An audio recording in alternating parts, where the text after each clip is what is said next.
Hi, I'm Sandy Phillips, And I'm Lawrence Dirks. and we are from the STEM T4L team. We would live in a day where young people use technology every day for work and for leisure. And one of our responsibilities as, I suppose, teachers is to prepare our students for using those devices even when they're not at school. And that's in a safe way, in an ethical way, And a responsible way. in a responsible way. Yeah, absolutely. So when you receive one of the STEM T4L kits, that's your opportunity to engage students in the conversation on how to manage their personal data with lots of different types of computer hardware. Okay, so what sorts of things store that sort of data? What data are we talking about, Lawrence? Well, I want to surprise you with one of them.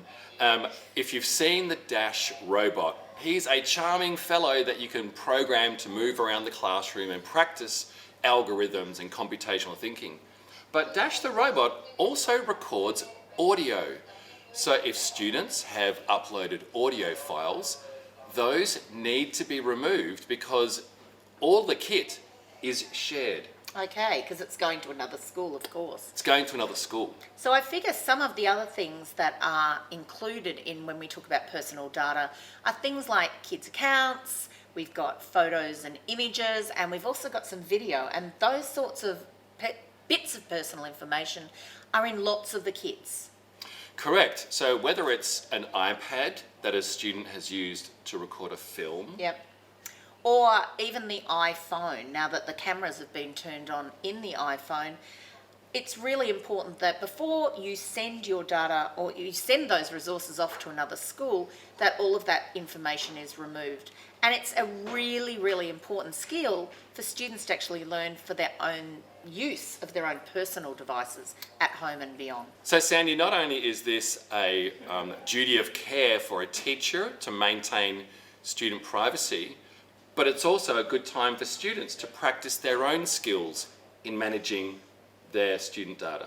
And the fact that you're actually addressing a whole lot of curriculum outcomes as well, be it the New South Wales Digital Technologies curriculum or the ICT capabilities that we respond to here in New South Wales.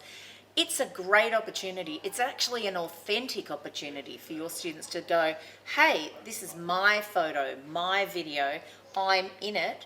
I need to think about where this information is going and where it's travelling to. So it's a really authentic way of addressing that outcome. When you get the kit at your school, I would even recommend that before handing the devices to students, Yep.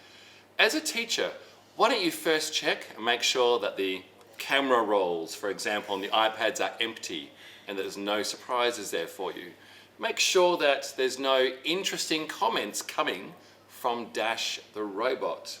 What sorts of things could Dash possibly have to say? Yeah, we can't tell you. We can't tell you, but believe it, we need to check Dash. It's happened It before. has.